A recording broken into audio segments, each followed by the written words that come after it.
Assalamualaikum dan salam sejahtera.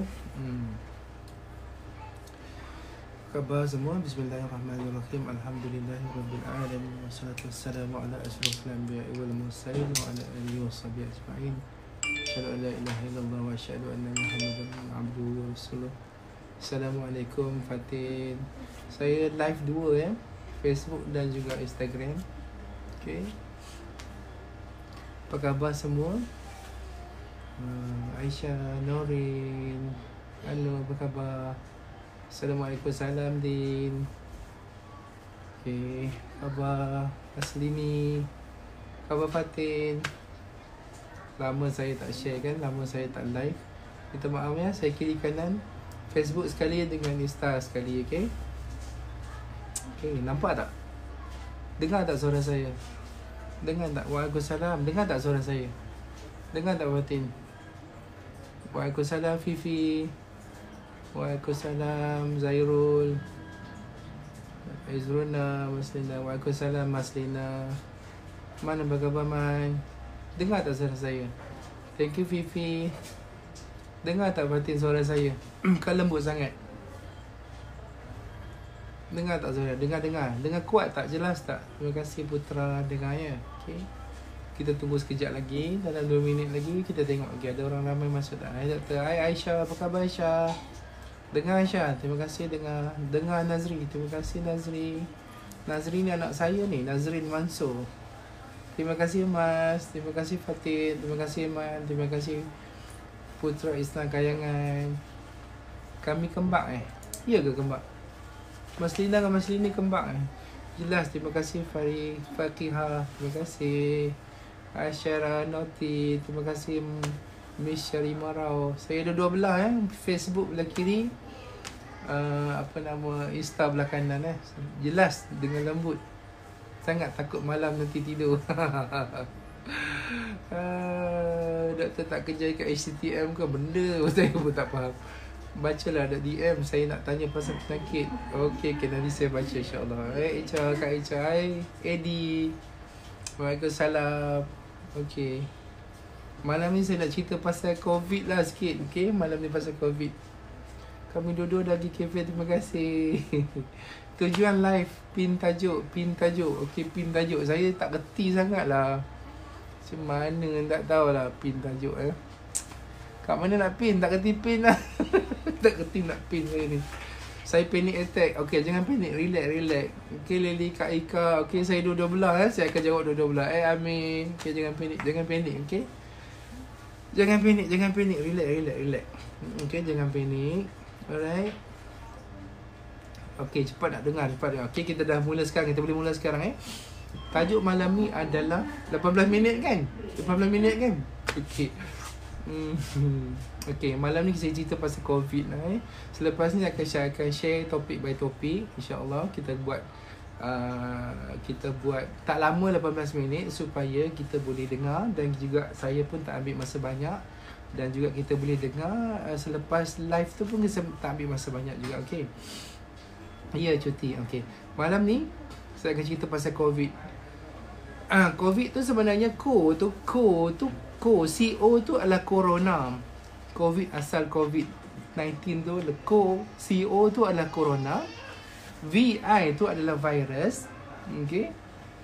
D adalah disease, penyakit lah Dan 19 tu adalah tahun dia dijumpai ataupun dia mula melarat iaitu 2019. Jadi COVID-19. Itulah punca nama dia. Okay. Dia adalah sejenis virus yang baru. Virus ni asal kita dengar ceritanya dia adalah perumah dia asal adalah binatang berkelawar ataupun dan ada kata yang binatang macam kucing dan sebagainya. Perumah asalnya adalah binatang. Jadi dia tidak memberi masalah kepada binatang. Tetapi bila dia merebak kepada manusia, dia memberi penyakit kepada manusia. Okay. Dan perumah dia yang baru ni adalah manusia, iaitu kita. Jadi dia membiak di dalam badan kita. Dia punya lifespan dia punya kehidupan dia kalau dia tak merebak kepada orang lain, dia boleh mati. Dia akan mati dalam masa 14 hari. Jadi saya nak cakap pada malam ini kenapa kita nak kena kenapa kita kena kuarantin 14 hari dan kenapa kita buat kerajaan buat untuk kita jangan balik kampung dan kita disekat ataupun kita panggil dia apa yang sekarang kita panggil tu partial lockdown, supaya kita jangan pergi ke mana-mana. Kerana apa tahu? Kerana apa? Kerana COVID-19 ni dia adalah sejenis virus. Dia akan masuk ke dalam bahagian badan kita melalui hidung, mulut dan juga mata. Okey. Jadi siapa-siapa yang kena dengan jangkitan kuman ni, dia akan terus ke bahagian tekak. Selalunya bahagian yang pertama yang kita kena adalah bahagian tekak. Simptom yang pertama selalunya orang akan kena adalah sakit tekak. Sakit tekak, bukan demam lagi ya, sakit tekak. Dia akan sakit tekak sikit-sikit, tak selesa, lepas 2 hari, 3 hari, lepas tu sakit tekak dia makin lama lagi teruk sakit tekak. Selepas tu baru ada simptom-simptom yang seterusnya. Dia akan jadi demam, rasa macam sakit-sakit badan, sakit-sakit sendi. Rasa orang yang kena jangkitan kuman, sekiranya badannya lemah macam orang tua, dia akan cepat demam. Jadi kalau orang yang macam agak muda, dia akan rasa lemah-lemah, rasa macam lesu-lesu, rasa tak larat dulu, rasa letih-letih, rasa macam nak demam. Okay? Lepas tu ada juga yang akan rasa loya-loya, nak muntah dan cirit-birit. Dan temperature dah start nak naik lah. Hari keempat dan kelima temperature akan start naik 37 lebih. Dan makin hari makin lama panas dia akan naik. Lepas hari kelima, hari keenam, dia akan jadi makin demam. Dan ada juga selepas tu akan jadi batuk, sesama dan cirit-birit dan juga muntah, sakit kepala dan seterusnya. Dah masuk hari 6, 7, 8 tu baru ada sesak nafas. Okey. Masalahnya adalah ketika mana dia mula-mula masuk pada badan kita, kita tak demam tau. Kita tak demam, kita tidak sakit. Faham tak? Terutamanya orang yang kuat. Okay? Orang yang kuat tu maksudnya orang yang immunity kuat lah. Yang kita tolak orang tua-tua yang penyakit kronik dan sebagainya tu. Dan bila kita kekuat, kuasa kita melawan tu, dia ambil masa kita nak sakit. Jadi pada ketika awal 3 hari, 5 hari, 6 hari yang permulaan itu, masa tu lah kita nak pas kat orang. Masa tu dia dekat tekak kita tu, kita sakit tekak, kita akan terbatuk kan? Kita bernafas dan sebagainya bersin, maka kuman tu akan sampai ke orang dan bagi kepada orang lain. Satu orang yang bawa, dia akan bagi kepada 2,5 ataupun 3 orang yang lain. Maksudnya dia akan bagi kepada 3 orang, 3 orang tu akan bagi kepada 3 orang, dia akan jadi 3 jadi 9. 9 tu akan bagi kepada 3 yang lagi. Jadi dia cepat merebak. Cara rawatan dia, penyakit COVID ni, sampai sekarang kita tak ada lagi spesifik ubat untuk dia. Dan kita tidak ada vaksin lagi yang khas untuk dia. Rawatan-rawatan ubat yang diberi oleh hospital-hospital di seluruh dunia sekarang ni masih kita gamble. Kita gamble maksudnya doktor-doktor pakar masih lagi mencuba menggunakan apa ada ubat yang kita ada mampu, antivirus dan sebagainya, anti-malaria dan sebagainya. Saya dengar, saya tak pasti nak jawab macam mana. Kita try and error. Tak ada lagi khas ubat ataupun vaksin untuk merawatnya. Siapa kena, hospital, sama ada dia survive ataupun dia meninggal. Itu je. Okay? Dia akan sesak nafas, lepas tu tak boleh bernafas, kena pakai intubator dan kena intubate dan juga pakai mesin untuk bernafas. Okay? So sekarang ni, macam mana kita nak merawat dia? Macam mana kita nak merawat dia? Kita memang tak boleh rawat dia. Kita tak boleh rawat dia.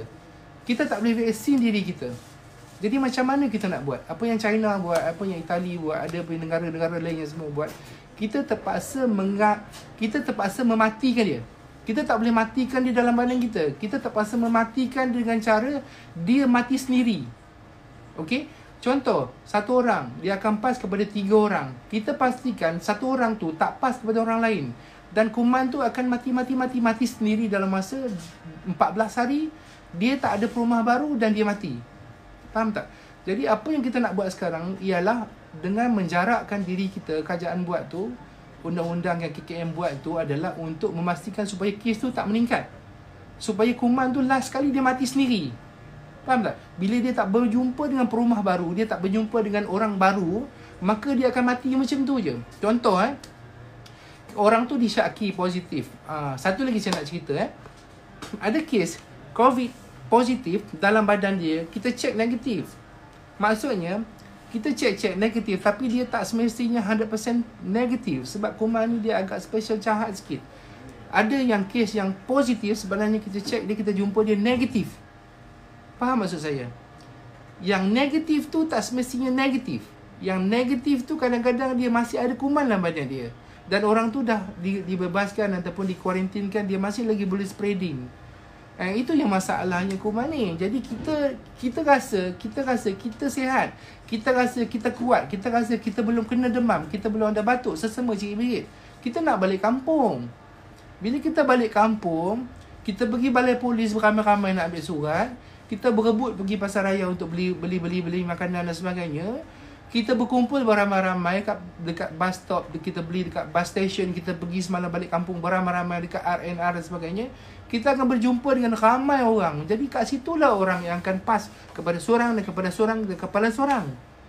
Faham tak? Jadi itu yang saya nak sebut. Kita sepatutnya kena tahu bahawa kita jangan bagi virus ni survive. Kita kena matikan dia kat tengah jalan. Kita tak boleh matikan dia kat badan kita. Sebab ubat dia tak ada. Vaksin dia tak ada. KKM dengan staff doktor semua sangat-sangat susah hati sebab kita tak ada ubat untuk dia sebenarnya. Kita more on life support. Kita masukkan air, kita try and error bagi antivirus dan harap orang tu kuat dan baik sendiri. Itu je. Jadi kita nak matikan kuman tu tak boleh mati dalam badan kita. Faham? Kita nak matikan dia dengan tengah jalan. Maksudnya bukan tengah jalan raya. Kita nak dia cari perumah baru dan tak jumpa. Dan lepas 14 hari kuman tu mati. Faham tak? Saya ulang sekali lagi Kita nak kuman tu yang ada dekat seorang A ni tidak sampai kepada B dan tidak sampai kepada 3 orang lain. Sebab tu kita kuarantinkan dia. Kita jangan bagi kita dekat dengan dia 1 meter. Jangan dekat 1 meter. Jangan dekat dengan orang dengan 1 meter. Jarakkan 1 meter jauh. Dan orang-orang yang ada batuk sesama protect. Kan kita sebenarnya orang yang tak kena tu tak apa-apa sangat. Tapi kita apalah kita nak protect kan. Tangan jangan sentuh. Jangan sentuh orang. Selalu basuh tangan, pakai sabun, pakai sanitizer, pakai penutup mulut dan jarakkan kita 1 meter lebih. Supaya kita nak kuman itu tak sampai kepada orang lain dan dia mati di tengah jalan. Jadi dan on that matter, maksudnya kita nak matikan kuman tu di tengah jalan supaya jangan sampai kepada orang lain dan tak merebak dan tak merebak dan tak merebak. Maka nanti lama-lama kes-kes yang lama akan baik dan tidak ada kes-kes yang baru. Faham maksud saya? Jadi apa yang kita buat sekarang semuanya adalah untuk mematikan kuman itu di tengah jalan, bukan matikan dia di dalam badan kita. Sebab tidak ada ubat untuk COVID-19 sampai sekarang. Tidak ada. Kita menggunakan teknik untuk mematikan kuman itu di tengah jalan dengan cara supaya dia tidak melompat kepada orang lain. Kalau kita duduk dekat, kita pergi orang ramai-ramai, dia akan melompat ke orang lain. Orang tu balik kampung, jumpa mak nenek dia, tok dia, mak dia, dia akan lompat. Orang kampung semua tua-tua lagi senang kena, lagi senang berjangkit dan senang menyebabkan kematian. Faham tak? Dan itu yang berlaku dekat dengan Wuhan, dekat Itali. Bila mana kerajaan dia kata jangan balik kampung, dia balik kampung. Sebab tu ya kematiannya meninggal. Sebab orang tua yang meninggal tu banyak kes. Orang daripada bandar bawa ke kampung. Faham tak? Jadi apa yang kerajaan KM buat sekarang adalah untuk supaya kita jangan paskan dia kepada orang lain. Supaya kuman tu mati di tengah jalan. Kita kena bersama-sama matikan dia di tengah-tengah jalan. Kita tak mampu matikan dia di dalam badan kita. Tak mampu matikan dia. Faham? So, kalau setakat kita nak basuh tangan kita, kita menghalang dia masuk badan kita, tapi dia masih ada lagi juta-juta, million lagi di dalam badan kita yang orang tu boleh bawa. Faham? Okey, sebab dia masuk dalam badan kita, dia multiplekan badan kita, dia beranak sendiri. Dia tak perlukan berjantan betina virus ni. Dia tak perlu. Dia masuk dalam badan kita, dia gunakan sel badan kita, dia multiply sendiri. Okey, so kalau saya harap kita semua faham bahawa teknik sekarang yang kita gunakan adalah untuk mematikan kuman itu. Bersama-sama kita matikan dia supaya dia mati di tengah jalan dan tidak ada lagi perumah baru. 14 hari dia mati. InsyaAllah 14 hari dia mati. Okay, sebab tu kita kuarantin kat rumah 14 hari. Supaya dia tak ada perumah baru. Kalau tak ada perumah baru, dia akan melompat orang baru. Dan dia akan merebak kepada orang baru. Dia akan jadi lebih banyak dan lebih banyak dan lebih banyak. Okay, so kalau mana yang ada sekarang, kita kuarantinkan dia, orang lain selamat insyaAllah. Dan kuman tu lama-lama dia mati. Dia duduk dalam badan kita pun lama-lama 14 hari dia akan mati. Faham? Faham? Jadi kita support lah. Kita support kerajaan. Kesian kat doktor-doktor. Faham? Saya pun sedih juga. Saya pun kena kerja. Faham? So saya pun kena kerja juga. Saya pun kena tengok orang sakit juga. Kalau diikutkan saya pun malas juga. Takut juga. Sebab saya nak balik rumah tengok anak-anak semua kan, bini-bini kita. Dan saya juga kemungkinan dapat dijangkiti, dan juga saya boleh pas kepada pesakit-pesakit yang lain. Jadi buat masa sekarang, saya harap kita sama-sama berdoa, dan kita kena sama-sama support. Janganlah saya tengok malam-malam buta duk lagi pergi main-main, jalan-jalan, main motor kan. Alright, so kita elakkan diri kita. Kalau apa-apa hal pun nak pergi beli makanan ke, kita jarakkan diri kita, pakai mask. Jangan pergi ramai-ramai, jangan bawa anak-anak, jangan pergi buat pesta-pesta, jangan pergi sana. 14 hari kita matikan kuman tu, kita harap dia mati di tengah jalan. Kuman tu akan mati dalam masa 14 hari, insya-Allah. Jangan bagi dia beranak kepada orang lain. Dia beranak kepada orang lain. Dia akan automatically beranak ke tempat orang. Jadi kita jangan bagi dia beranak. Itulah satu cara nak mematikan kuman tu. Itu saja satu cara je. Tak ada cara lain, antivirus ataupun antibody ke benda, vaksin, semua tak ada lagi buat masa sekarang.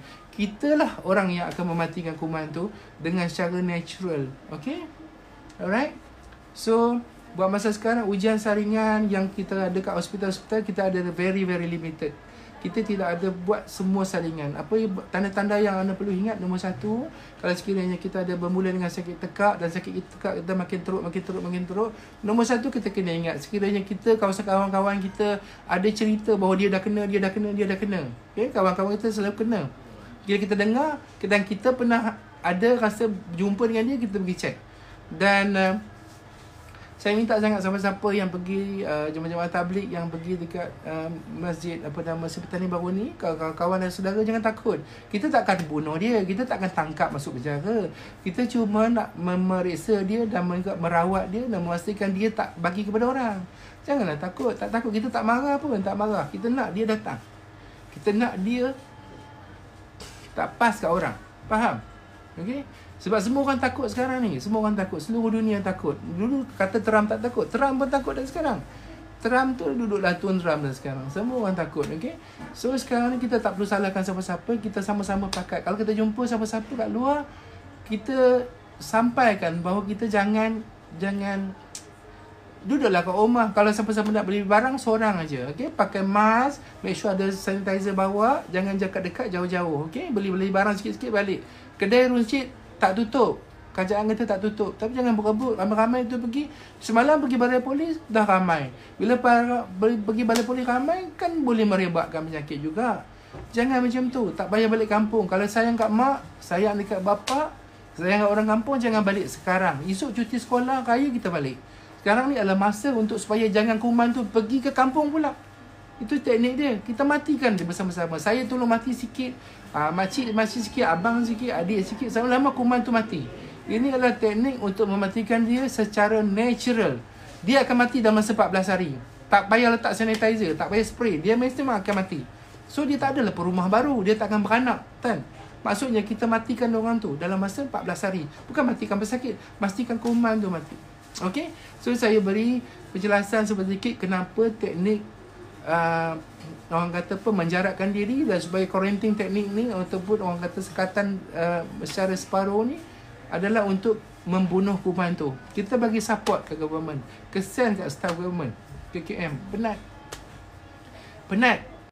So tolong bagi kerjasama. Okay? Tolong sampaikan. Okay? Saya rasa itu saja untuk hari ni. Banyak lagi soalan-soalan yang saya tak dapat jawab. Dah lebih 18 minit kan? Dah lebih. Kalau kawan-kawan nak saya live lagi setiap hari, saya boleh live 18 minit. Okay? Lepas tu kalau sekiranya ada soalan-soalan nak tanya, letak kat bawah. Kemungkinan live saya seterusnya saya akan baca soalan 5 daripada FB, 5 daripada Insta. Saya jawab soalan macam tu. Sebab kalau saya jawab macam ni, mungkin agak susah untuk saya jawab. Saya jawab topik by topik berdasarkan soalan-soalan yang saya tanya. Saya akan tulis macam Ustaz Azhari Idrus kan, dia baca soalan kan. Saya buat macam tu. Okay? Nanti kita akan tuliskan. Okay? Terima kasih banyak-banyak. InsyaAllah mudah-mudahan kita sama-sama bekerjasama dengan government. Tak payah gaduh-gaduh. Kita sama-sama support dulu. Dan juga kita bantu dengan doa sekali.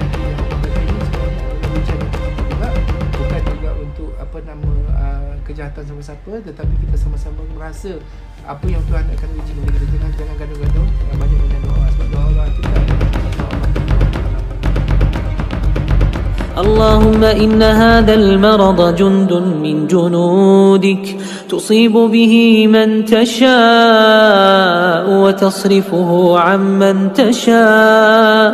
اللهم فاصرفه عنا وعن بيوتنا وعن أهلينا وأزواجنا وذرارينا وبلاد المسلمين، واحفظنا مما نخاف ونحذر، فأنت خير حافظا